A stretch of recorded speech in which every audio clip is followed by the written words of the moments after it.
علیکم ورحمۃ اللہ وبرکاتہ الحمد لولیہ والصلاۃ لنبیہ وعلی آلہ واصحابہ المتعدبین بآدابہ اما بعد فاعوذ باللہ من الشیطان الرجیم بسم اللہ الرحمن الرحیم قال اللہ تبارک و تعالی فی کلامہ المجید والفرقان الحمید ان اللہ لا یغیر ما بقوم حتی یغیر ما بانفسہم صدق اللہ العلی العظیم وبلغنا رسولہ النبی الامین الکریم۔ آئیے ہمارا آپ سب مل کر نبی دو جہاں سرور انس و جہاں سیاہ لامکاں جناب محمد رسول اللہ صلی اللہ علیہ وسلم کی بارگاہ میں درود السلام کریں، نذرانے پیش کریں۔ اللہم صلی علی سیدنا مولانا محمد مبارک وسلم صلاۃ و سلام علیک یا رسول اللہ یا حبیب اللہ یا نبی اللہ۔ دو تین شعریں بغور سماعت فرمائیں۔ ارشاد دو۔ کرے چارہ سازی زیارت کسی کی، کرے چارہ سازی زیارت کسی کی، بھرے زخم دل کے ملاحت کسی کی، عجب پیاری پیاری ہے صورت کسی کی، عجب پیاری پیاری ہے صورت کسی کی، عجب پیاری پیاری ہے صورت کسی کی، ہمیں کیا خدا کو ہے الفت کسی کی، بے شک بے شک، کیا خدا کو خدا کا دیا ہے تیرے پاس سب کچھ، خدا کا دیا ہے تیرے پاس سب کچھ،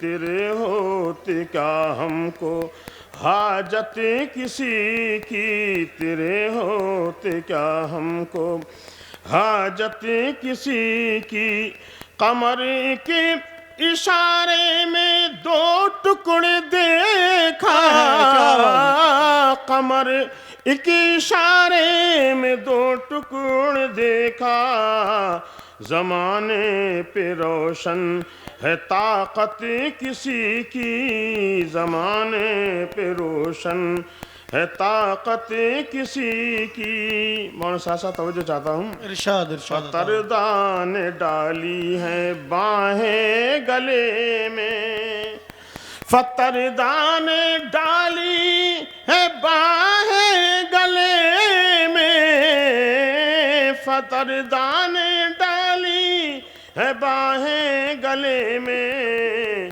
کہ ہو جائے راضی طبیعت کسی کی، کہ ہو جائے راضی طبیعت کسی کی، خدا سے دعا ہے کہ ہنگام رخصت، خدا سے دعا ہے کہ ہنگام رخصت، خدا سے دعا ہے کہ ہنگام رخصت، زبان حسن پر ہو مدحت کسی کی، زبان حسن پر ہو مدحت کسی کی۔ درشی پڑھے اللہم صلی علی سیدنا مولانا محمد مبارک وسلم صلاۃ و سلام علیک یا رسول اللہ یا حبیب اللہ یا نبی اللہ۔ اللہ پاک کلام پاک میں ارشاد فرماتا ہے ان اللہ لا یغیر ما بین قوم حتی یغیر ما بانفسہم، اللہ تعالیٰ اس قوم کو نہیں بدلتا جو قوم خود بدلنا نہیں چاہتی۔ بے شک حق بات ہے۔ اللہ تعالیٰ نے آپ کو نہ تو مختار کل بنایا ہے جو چاہے سو کر لے، نہ آپ کو مجبور بحث بنایا ہے کہ آپ سے کچھ ہو ہی نہیں سکتا، سمجھے؟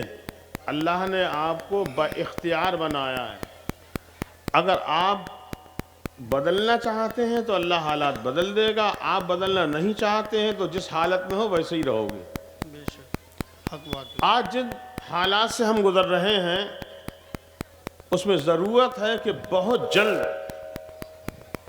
اگر حالات بدلنا چاہتے ہو تو ضرورت اس بات کی ہے کہ ہم اور آپ سب سے پہلے اپنے آپ کو بدلنے کی کوشش کریں۔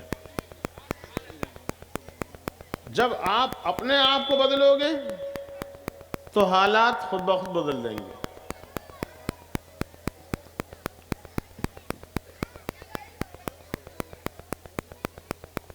حضرت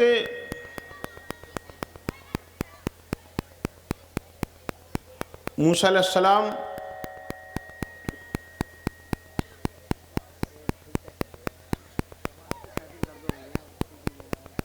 نے اللہ تعالیٰ سے پوچھا پروردگار عالم مجھے تجھ سے ہم کلامی کا شرف حاصل ہے لیکن مجھے یہ پتہ چلے کہ تو اپنے بندوں سے راضی کب ہوتا ہے ناراض کب ہوتا ہے۔ تو اللہ تعالیٰ نے ارشاد فرمایا جب تم پر عادل حاکم آئے تو راضی ہوتا ہوں اور جب ظالم حاکم آئے تو ناراض ہوتا ہوں۔ اللہ اکبر۔ تو کچھ کسی کو برا کہنے سے پہلے آپ اپنے گریبان میں جھانک کے دیکھو حالات ہمارے کیسے ہیں، ہم کیسے ہیں۔ بے شک حق بات ہے۔ ہم پر ظالم حاکم آئے ہیں جو آج ہم پر بیت رہی ہے، جیسا کہ آج خطرناک دن ہمارے سر سے گزر رہا ہے، ایسا کبھی دیکھنے کو نہ ملا جب سے ہم پیدا ہوئے، ہمارے آباء و اجداد پیدا ہوئے، جب سے لے کر اب تک شاید ایسا خطرناک وقت ہمارے اوپر نہ گزرے گا جو کہ آج گزر گیا۔ سمجھ رہے ہیں آپ؟ آج ہماری حال یہ ہے کہ اوقاف کی زمینیں، اب سمجھ لیجئے اللہ خیر فرمائے، یہ بڑا مشکل کام تو نظر آ رہا ہے لیکن یہ مشکل بھی نہیں ہے۔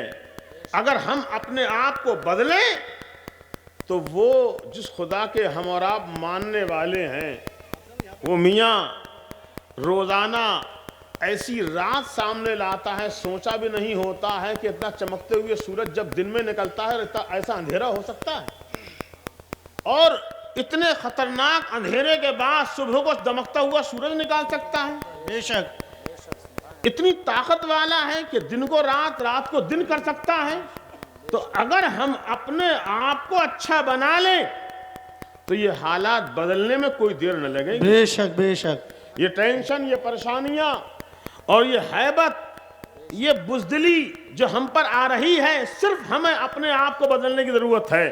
جس دن ہم بدل جائیں گے یہ حالات خود بخود بدل جائیں گے۔ بے شک بے شک۔ ہم اپنے آپ کو گریبان میں جھانک کے دیکھیں، ہم دین سے کتنا جڑے ہوئے ہیں، ہم کتنے بڑے نمازی ہیں، ہمارے دلوں میں دین کا درد کتنا ہے، ہم کو ایک مسلمان کو دوسرے مسلمان سے محبت کتنی ہے۔ اللہ نے فرمایا موسیٰ علیہ السلام جب تم پر ظالم حاکم آئے تو سمجھو میں ناراض ہوں، اور عادل حاکم آئے تو سمجھو راضی ہوں۔ تو گویا کہ اب حالات کو نہ دیکھو، گریبان میں جھانک کے دیکھو کہ ہمارا خدا ہم سے ناراض ہے۔ اگر وہ ہم سے ناراض نہ ہوتا تو یہ دن دیکھنے کو نہ ملتا جو آج دیکھنے کو ملا۔ بے شک حق بات ہے۔ نبی ارشاد فرماتے ہیں اعمالکم عمالکم، تمہارے اعمال ہی تمہارے حاکم ہیں۔ بے شک بے شک۔ تمہارے اعمال جو ہیں وہی حاکم ہیں۔ آج ہمارے اعمال اچھے ہو جائیں تو حاکم بھی عادل آ جائیں گے۔ آج ہمارے اعمال بدتر سے بدتر ہیں تو ہم پر ظالم حاکم آ رہے ہیں۔ سب کا مارنے والا جلانے والا اللہ ہے جو قادر مطلق ہے، وہ جو چاہے سو کر سکتا ہے۔ اس نے ارشاد فرمایا ہے کہ جو قوم خود بدلنا نہیں چاہتی ہے میں اسے نہیں بدلتا۔ بے شک حق بات۔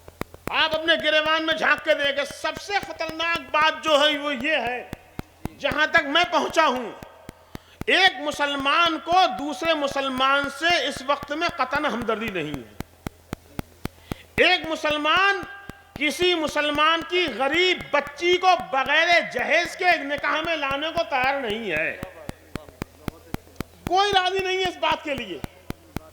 مطلب کل میں بیٹھا تھا اثر بات، تو ایک ماں آئی، اس کی بیٹی آئی، پتہ یہ چلا 2 سال سے رشتہ چل رہا تھا، اب شادی کا وقت ہے تو لڑکے نے منع کر دیا۔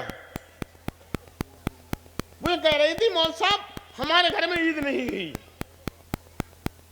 جب ہمارے معاشرے میں، ہمارے سماج میں ایسے ظالم پیدا ہو جائیں تو یہ جو ظاہری ظالم ہیں، ان ظالموں کو مت دیکھو جو تمہارے معاشرے میں رہ رہے ہیں، ان ظالموں نے ایسے ظالم حاکم پیدا کر دیے۔ نعرہ تکبیر، نعرہ رسالت، علماء اہل سنت، تعمیر ملت کانفرنس، نعرہ تکبیر۔ بہت خوب، ماشاءاللہ۔ افسوس یہ ہے کہ اب اندازہ لگائیے جب شادیوں میں اتنا پیسہ خرچ کیا جائے گا 10 لاکھ 5 لاکھ 20 لاکھ تو آپ مولانا سید نور عالم صاحب اور جتنے بڑے عالم سے عالم بلا لو جس کو اپنی لڑکی کے لیے 10-15 لاکھ کی ضرورت ہے وہ کسی مولانا کی تقریر نہ سنے گا، اسے دل کی بے چینی ہے کہاں سے یہ حالت پیدا کرے گا۔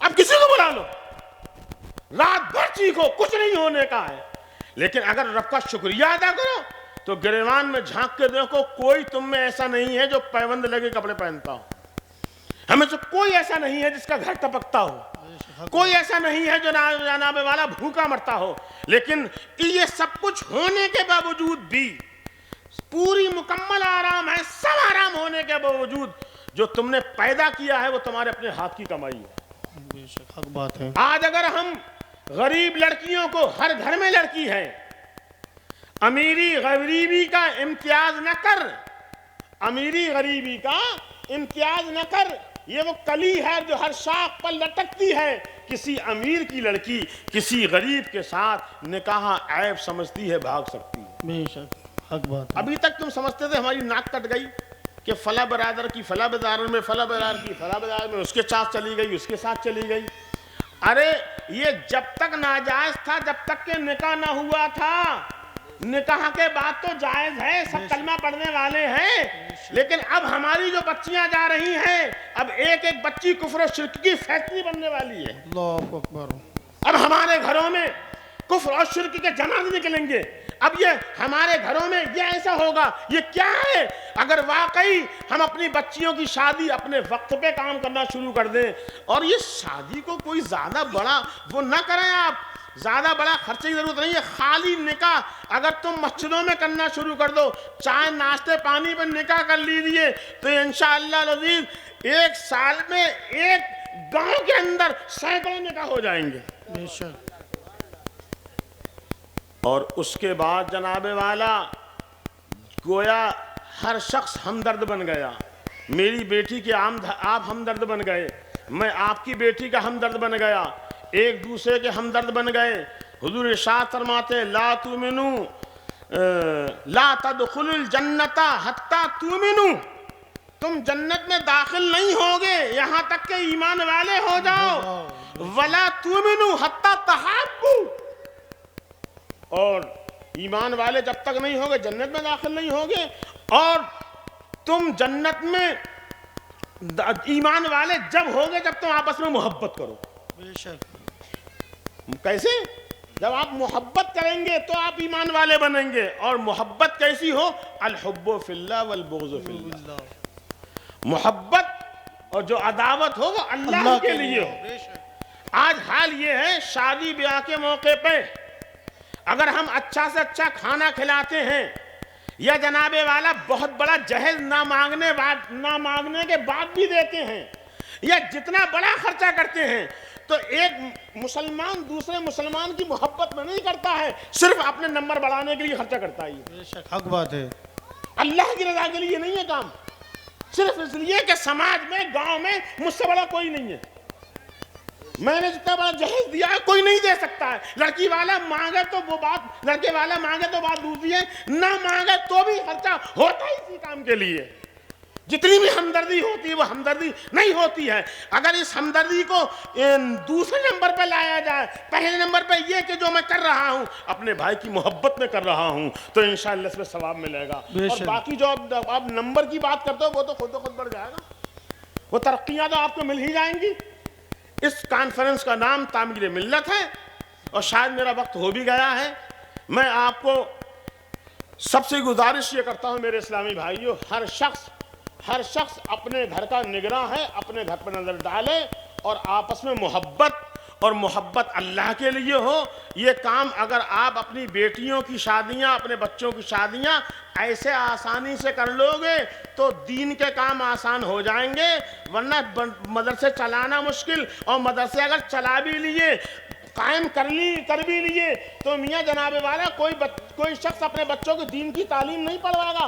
تمہارے گھر میں شادی کے خرچے اتنے ہیں، شادی کے خرچے کا انتظام کرے کہ بچوں کو پڑھائی کروائے، پھر کالجوں کا رخ کرتے ہیں، تو ضرورت کا تقاضا یہ ہے جتنا خدا نے دیا ہے ان شکرتم لازیدنکم، اگر تم اس پہ شکریہ ادا کرو گے تو اللہ تعالیٰ اضافہ کرتا چلا جائے گا۔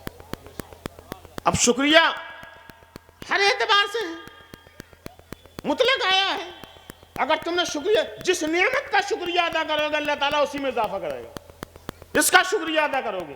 اگر تم نے اس بات پر شکریہ ادا کیا میرے پروردگار عالم تو نے مجھے ایمان کے ساتھ رکھا، تو نے مجھے نماز کی توفیق دی، میرے بچوں کو دیندار بنایا، تو اللہ تعالیٰ دیندار بناتا چلا جائے گا۔ جو شکریہ ادا کریں گے اللہ تعالیٰ اسی میں اضافہ کرے گا۔